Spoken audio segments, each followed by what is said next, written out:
नमस्कार दोस्तों, यूपी संकल्प के ऑनलाइन प्लेटफॉर्म पर आपका स्वागत है।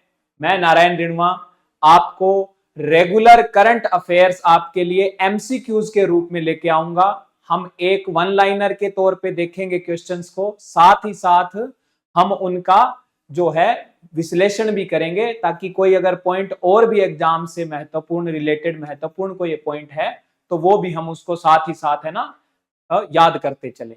चलिए भाई, हम आज करंट अफेयर्स है जो शुरुआत करने जा रहे हैं और करंट अफेयर्स की रेगुलर क्लास आपको मॉर्निंग में 8:30 बजे इसी चैनल पर आपको मिल जाएगी, जिससे आप है चैनल को सब्सक्राइब कर लीजिए, वीडियो को लाइक कर दीजिए और बेल आइकन दबा दीजिए ताकि कोई भी नोटिफिकेशन, कोई भी वीडियो अगर डलती है चैनल पे तो आपके पास नोटिफिकेशन पहुंच सके।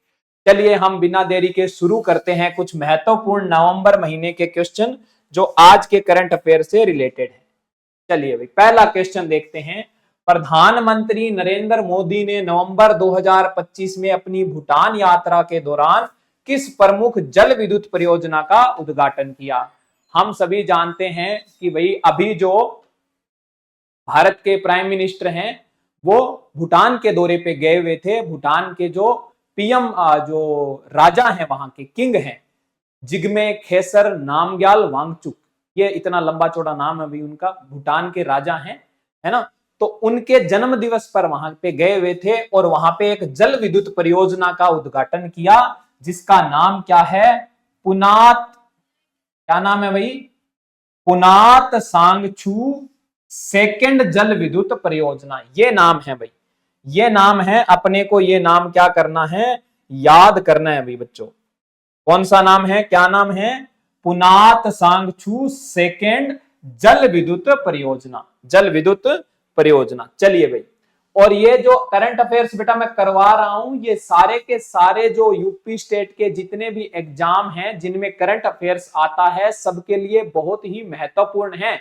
तो इन क्लास को रेगुलर लीजिए ताकि आपकी जो प्रिपरेशन है जो जीके जीएस की, उसमें जो करंट अफेयर्स का पार्ट है उसकी आपको टेंशन है वो अतिरिक्त से लेने की आवश्यकता नहीं है। जो जो महत्वपूर्ण क्वेश्चन होंगे वो हम इसी क्लास के माध्यम से बोर्ड पे ही डिस्कस करेंगे और उनको याद भी कर लेंगे, है ना। तो छठे राष्ट्रीय जल पुरस्कार 2024 में किस राज्य को सर्वश्रेष्ठ राज्य घोषित किया गया? भाई पुरस्कार तो 2024 का है, लेकिन याद क्यों करना है सर? पुराना पुरस्कार है तो याद इसलिए करना है क्योंकि अभी 2025 के नवंबर माह में इसको दिया गया है। तो इसके लिए कौन सा स्टेट है? महाराष्ट्र स्टेट। इस महाराष्ट्र स्टेट को राष्ट्रीय जल पुरस्कार 2024 दिया गया है। कौन से स्टेट को दिया गया भाई? महाराष्ट्र को याद रख लेंगे बस, ज्यादा इसमें कुछ याद करने को है नहीं। 18वीं लोकसभा के अध्यक्ष कौन है? 18वीं लोकसभा के अध्यक्ष कौन है? कौन है भाई 18वीं लोकसभा के अध्यक्ष? ओम बिरला जी हैं भाई, ओम बिरला जी। और ये किस राज्य से संबंध रखते हैं? किस राज्य से संबंधित है? तो हम कह देंगे कि ये राजस्थान के निवासी हैं, राजस्थान से संबंधित हैं, ठीक है। जगदीप धनखड़ पूर्व उपराष्ट्रपति हैं और ये दोनों राजनाथ सिंह जी और किरण रिजिजू हैं, ये मंत्री हैं। MOSPI, MOSPI, ministry of statistical and programme implementation के आंकड़ों के अनुसार 2025 की तीसरी तिमाही, जुलाई से सितंबर है, वो कौन सी तिमाही होती है सर? तीसरी तिमाही होती है। कितनी तिमाही होती है सर साल में? 4 होती है बेटा। एक तो जनवरी, फरवरी, मार्च, फिर अप्रैल, मई, जून और फिर जुलाई, अगस्त, सितंबर, ठीक है। और लास्ट वाली जो तिमाही होती है उसको बोलते हैं अक्टूबर से दिसंबर, है ना। ये 4 तिमाही होती है। तो जो तीसरी तिमाही है इसमें बेरोजगारी की जो दर है वो 5.2% रही है बेटा। क्या रही है? 5.2% रही है। याद कर लेंगे, बहुत ही अच्छा डेटा है क्योंकि हमारी सरकार के, हमारे ही मंत्रालय द्वारा ये डेटा दिया गया है। तो एग्जाम में ऐसे डेटा जो मंत्रालय के द्वारा या किसी विश्वसनीय स्रोत द्वारा मिलते हैं वो बहुत ही ज्यादा महत्वपूर्ण होते हैं एग्जाम की दृष्टि से बेटा। तो ये याद करना है 5.2%। क्या है? बेरोजगारी दर यानी कि 100 में से 5 लोग हैं वो बेरोजगार रहते हैं, काम नहीं मिलता उनको। 10 नवंबर 2025 को दिल्ली के लाल किला मेट्रो स्टेशन के पास हुए शक्तिशाली कार विस्फोट को किस कानून के तहत दर्ज किया गया था, जो एक संदिग्ध आतंकी पहलू की ओर इशारा करता है। देखो भाई, इंपॉर्टेंट घटना नहीं है जीके की दृष्टि से, क्योंकि जीके की दृष्टि से पार्टिकुलर कोई विस्फोट है या कोई चीज है, ऐसी चीजों के बारे में एग्जाम में नहीं पूछा जाता, ना ही पूछा गया है। लेकिन यहां पर एक कानून बड़ा इंपॉर्टेंट है, और वो कानून क्या है, ये यूएपीए कानून बहुत ही इंपॉर्टेंट है बेटा। इस सवाल में हमें इसको पता होना चाहिए कि गैर कानूनी गतिविधियां रोकथाम अधिनियम यूएपीए, गैर कानूनी होती है अनलॉफुल बेटा, अनलॉफुल होती है। अनलॉफुल का मतलब होता है गैर कानूनी, लॉ का मतलब कानून और अनलॉफुल मतलब गैर कानूनी। एक्टिविटी, गतिविधियां होती हैं उनको बोल देते हैं एक्टिविटी, क्या बोल देते हैं, एक्टिविटी बोल देते हैं। और रोकथाम है ना, तो रोकथाम अधिनियम है, रोकथाम है ना, अनलॉफुल एक्टिविटी प्रिवेंशन बोलते हैं रोकथाम को, क्या बोलते हैं, प्रिवेंट करना। प्रिवेंट का मतलब होता है रोकना, तो प्रिवेंशन एक्ट है, प्रिवेंशन एक्ट है, इसलिए इसका नाम यूएपीए डाला गया।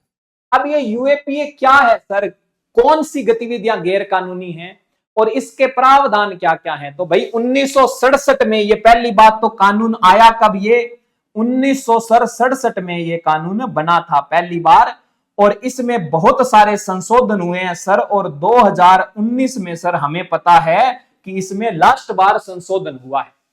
2019 में इसमें लास्ट बार संशोधन हुआ है। क्या क्या प्रावधान है सर, इसके माध्यम से जब ये शुरू हुआ था तो 1967 में जब ये शुरू हुआ था तब इसको बहुत सारी, इस कानून के तहत सरकार को पावर दी गई थी कि आप किसी संस्था को जो गैर कानूनी गतिविधियां या आतंकवाद को बढ़ावा देती है, उन संस्थाओं को आतंकवादी आप घोषित कर सकते हैं।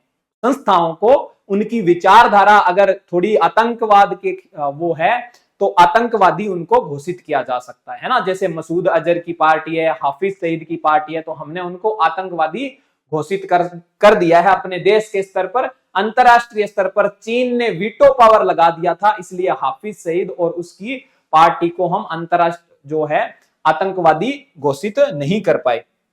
अब सर 2019 का जिक्र कर रहे हो आप, 2019 में क्या हुआ, तो 2019 में इसमें एक संशोधन होता है। उस संशोधन में इसमें क्या प्रावधान जुड़ेंगे कि अगर आपको एक पार्टिकुलर कोई बंदा भी ऐसा है जो आतंकवाद फैला रहा है तो भी उसको आतंकवादी घोषित किया जा सकता है, उसको आतंकवादी घोषित किया जा सकता है। तो याद रखेंगे कौन सा कानून है, यूएपीए, गैर कानूनी गतिविधियां रोकथाम अधिनियम, और मुख्य तौर पर कौन सी गतिविधियां, आतंकवाद वाली जो है गतिविधियां, उनके बारे में। चलिए भाई, उत्तराखंड ने अपना रजत जयंती वर्ष, स्थापना वर्ष किस तारीख को मनाया, किस तारीख को मनाया, तो बेटा ये मनाया था 9 नवंबर को। कब मनाया था, 9 नवंबर को। 9 नवंबर 2000 को उत्तराखंड राज्य की क्या हुई थी, स्थापना हुई थी, है ना।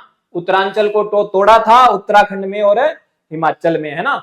तो ये उत्तराखंड है, ये कब बना था, 9 नवंबर 2000 को। और 9 नवंबर 2000 को, अब उत्तराखंड से जुड़ी हुई और बातें देख लें तो उत्तराखंड की राजधानी क्या है सर, देहरादून है सर, हमें पता है देहरादून है, देहरादून है। और इसके मुख्यमंत्री कौन है, सीएम कौन है, तो सर इसके सीएम है पुष्कर सिंह धामी।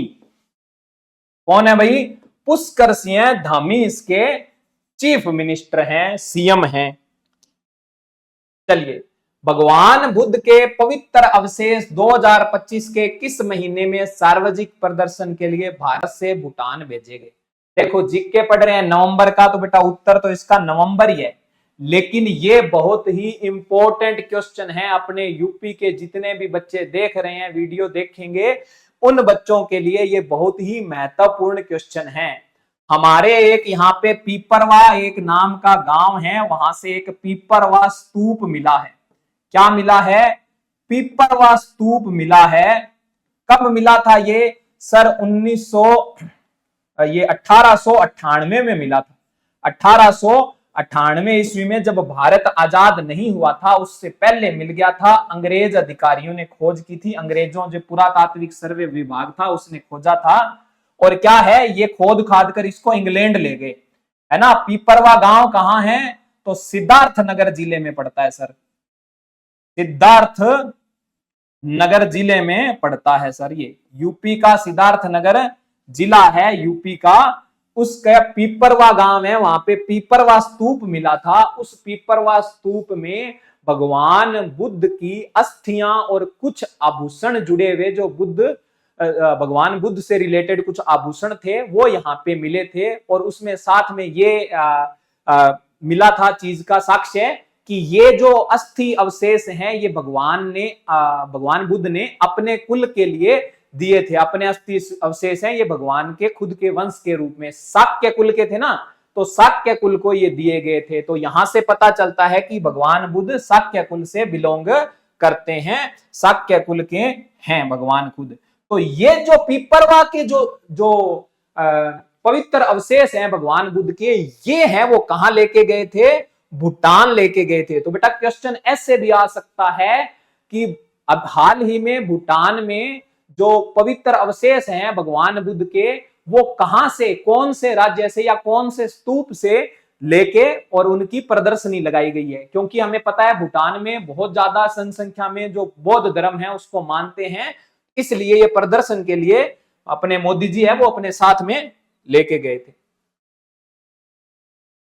राष्ट्रपति द्रौपदी मुर्मू नवंबर 2025 में किस ऐसे राष्ट्र की यात्रा करने वाली पहली महिला बनी जो कि भारत की पहली राष्ट्राध्यक्ष है। इसका मतलब है कि इससे पहले भारत के कोई राष्ट्रपति ने इस देश की क्या नहीं की थी, यात्रा नहीं की थी, ये पहले ही राष्ट्रपति हैं। तो कौन सा देश है भाई, वो अंगोला देश है। अंगोला देश है जिसकी पहली बार किसी भारतीय राष्ट्रपति ने यात्रा की है। बहुत ज्यादा महत्वपूर्ण नहीं है लेकिन फिर भी एग्जाम के माध्यम से महत्वपूर्ण है, किसी ना किसी एक एग्जाम में आ जाए। भारतीय हॉकी के 100 वर्ष पूरे। भारतीय हॉकी की स्थापना सन 1925 में हुई थी और भारत ने 1928 में पहली बार ओलंपिक में भाग लिया था। ओलंपिक में भाग लिया था। भारत ओलंपिक में हॉकी में सबसे ज्यादा स्वर्ण पदक जीतने वाला देश है, ये भी हमें याद रखना है। तो कब मनाया गया अभी शताब्दी वर्ष 2025 को मनाया गया, 2025 में, अभी हाल ही में मनाया है। नवंबर 2025 में 30वां संयुक्त राष्ट्र जलवायु परिवर्तन सम्मेलन COP30 कहां आयोजित किया गया। COP30 है वो कहां आयोजित किया गया, तो ये है भाई ब्राजील, बेलेम के जंगलों में। अमेजोन के जंगल हैं भाई यहाँ पे, अमेजोन रेन फॉरेस्ट है बेटा। अमेजोन क्या है यहाँ पे, रेन फॉरेस्ट है। अमेजोन रेन फॉरेस्ट की बात करें तो हम कहते हैं कि ये दक्षिण अमेरिकी महाद्वीप में पाए जाते हैं। कौन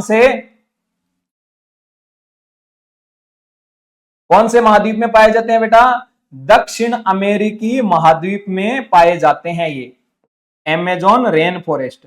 तो अमेजोन के जंगलों को काट के यहां पर व्यवस्था की गई है, तो इसका विरोध भी बहुत हो रहा है। जो पर्यावरण संरक्षण से जुड़ी हुई संस्थाएं हैं वो इस बात का विरोध कर रही है कि कहां तो आप जलवायु को बचाने के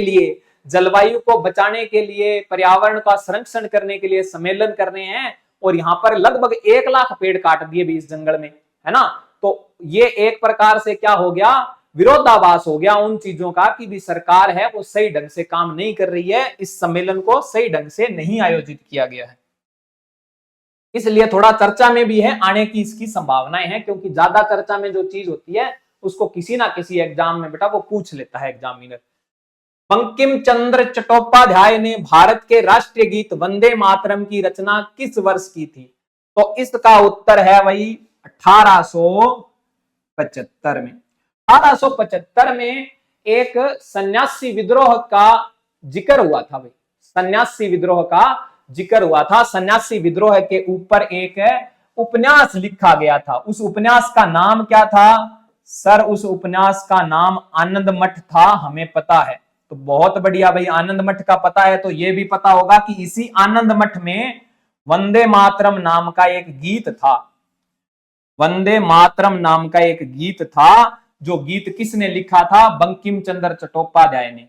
यह आनंद में 1875 में लिखा था, इसलिए हम कहते हैं कि वंदे मातरम भी 1875 में लिखा गया था। और जो वंदे मातरम जो 1875 का है, उसको अब कितने साल हो गए सर? 150 वर्ष हो गए हैं। किसको? हमारे राष्ट्र जो गीत है वंदे मातरम, उसको लिखे हुए। किसने लिखा था? बंकिम चंद्र चट्टोपाध्याय ने अपनी आनंद मठ नाम के उपन्यास में लिखा था।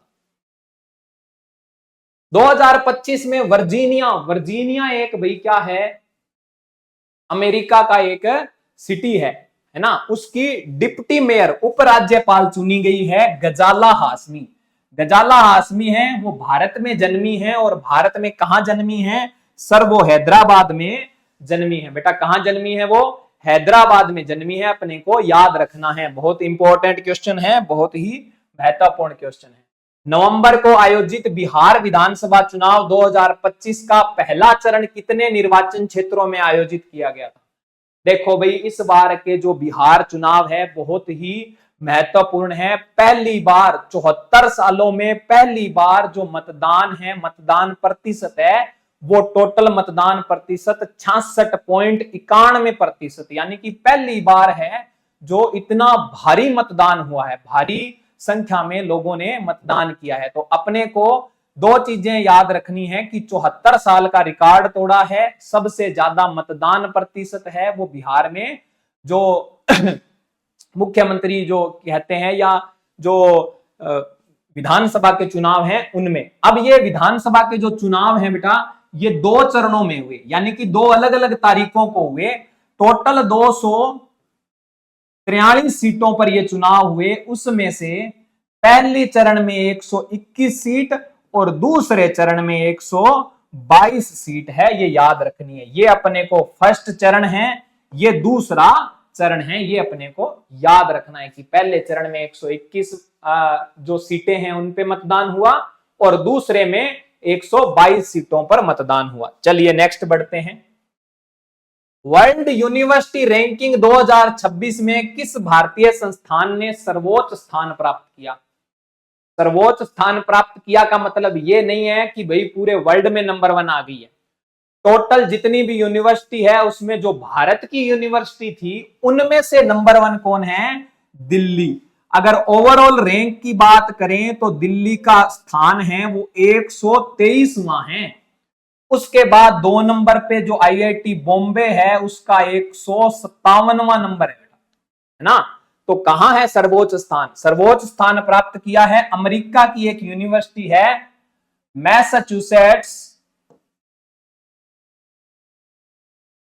Massachusetts institute of technology. Institute of technology, short में इसको बोल देते हैं, शॉर्ट में बेटा इसको बोल देते हैं एमआईटी। एमआईटी जैसे अपने आईआईटी है ना, वैसे ही अमेरिका में एमआईटी है बेटा। और विश्व की सबसे बेहतरीन जो यूनिवर्सिटी है वो है ये। इसकी पहली रैंक आई है, एमआईटी की रैंक क्या आई है? फर्स्ट रैंक आई है। और लगभग जितनी भी यूनिवर्सिटीज रैंकिंग है उसमें एमआईटी ही फर्स्ट आता है बेटा। तो यूनिवर्सिटी से जुड़ी हुई जब भी कोई अगर आए और उसमें एमआईटी कहीं दिख जाए कि वर्ल्ड की यूनिवर्सिटी की बात कर रहा है और एमआईटी दिख गई, तो वही उत्तर लगा के आपको आना है। चाहे आप पिछले 5-7 सालों में कोई भी आंसर देखेंगे, सब में यही उत्तर आ रहा है। चलिए भी, वर्ल्ड कोऑपरेटिव मॉनिटर 2025 रैंकिंग में किन 2 भारतीय सहकारी संस्थाओं ने स्थान प्राप्त किया? कौन कौन सी थी भाई? एक तो थी इफको और एक थी अमूल। इफको और अमूल थी। ये 2 संस्थाएं हैं, सहकारी संस्थाएं, जिन्होंने वर्ल्ड कोऑपरेटिव मॉनिटर 2025 में शीर्ष स्थान प्राप्त किया। प्रधानमंत्री नरेंद्र मोदी ने किस कार्यक्रम के दौरान अनुसंधान विकास और नवाचार योजना निधि का शुभारंभ किया? बहुत ही इंपॉर्टेंट है, एक नीति है अनुसंधान विकास और नवाचार, शॉर्ट में बोल देंगे RDI, योजना निधि। तो जो ये योजना निधि है इसको कब शुरुआत किया? 2025 में। और उभरते विज्ञान प्रौद्योगिकी और नवाचार, एसटिक एक सम्मेलन हुआ था, एसटिक नाम से, एसटिक 2025 एक सम्मेलन हुआ। कहां हुआ बेटा? नई दिल्ली में हुआ सर। इस सम्मेलन में ये जो निधि है, RDI नीति है, इसको शुभारंभ किया, इसका शुरुआत किया। क्वेश्चन नंबर पढ़ते हैं 17। 1 नवंबर 2025 से भारतीय मानक ब्यूरो के महानिदेशक के रूप में किसे नियुक्त किया गया? Bureau of Indian standards, bureau of Indian standards किसे नियुक्त किया गया बेटा? तो उत्तर है इसका संजय गर्ग। संजय गर्ग बेटा सही उत्तर रहेगा, संजय गर्ग इसका सही जवाब है, याद कर लीजिए, बहुत ही अच्छा क्वेश्चन है। 2025 में महिला विश्व कप क्रिकेट में किसने खिताब जीता? तो हमें सबको पता है भाई, भारत जीता था। कौन जीता? भारत। उपविजेता कौन था? जो लास्ट मैच हार गया, उपविजेता कौन था? तो सर वो उपविजेता दक्षिण अफ्रीका था। कौन था उपविजेता? दक्षिण अफ्रीका। साथ ही इसमें player of the final, player of the final, final match का सर्वश्रेष्ठ खिलाड़ी, player of the final, final match का बेहतरीन खिलाड़ी कौन था भी प्लेयर ऑफ द फाइनल? तो इसका उत्तर है बेटा शेफाली वर्मा। हरियाणा से बिलोंग करती है शेफाली वर्मा, और हरियाणा सरकार ने इनको 1.5 करोड़ रुपए और A ग्रेड सर्टिफिकेट दिया है बेटा, 1.5 करोड़ रुपए भी दिए हैं और A ग्रेड सर्टिफिकेट दिया है। A ग्रेड सर्टिफिकेट जिन खिलाड़ियों को मिलता है उनको जो सरकार है वो डिप्टी डायरेक्टर की, यानी कि DSP के रैंक की उनको क्या मिल जाती है? DSP के रैंक की उनको नौकरी का ऑफर मिल जाता है। इसका मतलब इनको DSP बना दिया जा सकता है अगर ये बनना चाहे तो, ठीक है, इनको एक सर्टिफिकेट दे दिया। चलिए भाई, प्लेयर ऑफ द टूर्नामेंट, पूरे टूर्नामेंट में बेहतरीन प्रदर्शन करने वाली खिलाड़ी कौन है? प्लेयर ऑफ द टूर्नामेंट, तो पूरे टूर्नामेंट में सबसे बेहतरीन प्रदर्शन करने वाली बॉल और गेंद दोनों से, सॉरी बॉल और बल्ले दोनों से बेटा, बॉलिंग भी शानदार करती है और बैटिंग भी शानदार करती है ये, और ये खिलाड़ी हैं अपनी दीप्ति शर्मा, दीप्ति शर्मा है, दीप्ति शर्मा है, ये प्लेयर ऑफ द टूर्नामेंट बनी है भाई। भारत की तरफ से 2 अर्धशतक लगाए हैं और सबसे ज्यादा इस टूर्नामेंट में विकेट लेने वाली जो है वो खिलाड़ी है, कौन है भाई? दीप्ति शर्मा है। चलिए, निम्नलिखित में से कौन सा भारत का सबसे भारी संचार उपग्रह है? तो सीधा सीधा याद कर लो, सबसे भारी उपग्रह है CMS-03, CMS-03। इसी का नाम एक और नाम है बेटा GSAT-7R, GSAT-7R।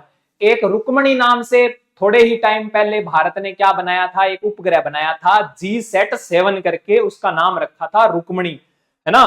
तो GSAT-7R है वो उसी रुक्मणी को अपग्रेड कर दिया, थोड़ा सा बेहतरीन बना दिया, मॉडल में थोड़ा चेंज करके अच्छा बना दिया, उसको GSAT-7R कर दिया। थोड़ा उसका वजन है वो ज्यादा है, सबसे ज्यादा वजन है, और इसको बाहुबली रॉकेट है, एक बाहुबली रॉकेट वो होती है जो भारी भरकम जो काम करती है, तो भारी भरकम काम करती है, इसलिए बाहुबली नाम दे दिया इस रॉकेट का। LVM-3M5 है, इस रॉकेट को इस्तेमाल करके इसको कक्षा में स्थापित किया गया। चलिए भाई, UIDAI द्वारा शुरू किए आधार विजन 2032 फ्रेमवर्क का प्राथमिक उद्देश्य क्या है? बहुत ही बढ़िया क्वेश्चन है, पूछ लिया जाता है एग्जाम में। उन्नत तकनीकों का उपयोग करके आधार को भविष्य के लिए तैयार करना, आधार को भविष्य के लिए तैयार करना, ये इसका उद्देश्य है। उन्नत तकनीकें कौन कौन सी? आजकल AI चल रहा है, डिजिटल जमाना है, तो जितनी भी सारी अपनी जो तकनीक विकसित है ना, फिंगरप्रिंट, बायोमेट्रिक, उनको एकदम अच्छे से अच्छा करके बेहतरीन तरीके से आधार को आगे भविष्य के लिए तैयार करना इसका एक उद्देश्य है। चलिए भी, आज का अंतिम क्वेश्चन है, आर्य समाज की स्थापना किसने की थी? स्वामी विवेकानंद ने। कब की थी सर? 1875 ईस्वी में की थी सर। और 150 वर्ष अब पूरे हो गए, तो 150 वर्ष है, 150वीं वर्षगांठ है वो मनाई गई। चलिए बच्चों, ये तो थे अभी तक के नवंबर महीने के करंट अफेयर्स। मैं आपको एक अक्टूबर या जो जनवरी से लेके अक्टूबर मंथली जो वीडियो है वो भी आपको अभी चैनल पे उपलब्ध करवा दूंगा, तो आप बेल आइकन दबा लीजिए, लाइक एंड सब्सक्राइब कर लीजिए, ताकि आपको जनवरी से लेकर जो अक्टूबर है उसकी एमसीक्यूज टाइप इसी प्रकार से डिटेल्ड वीडियो मिल जाएगी।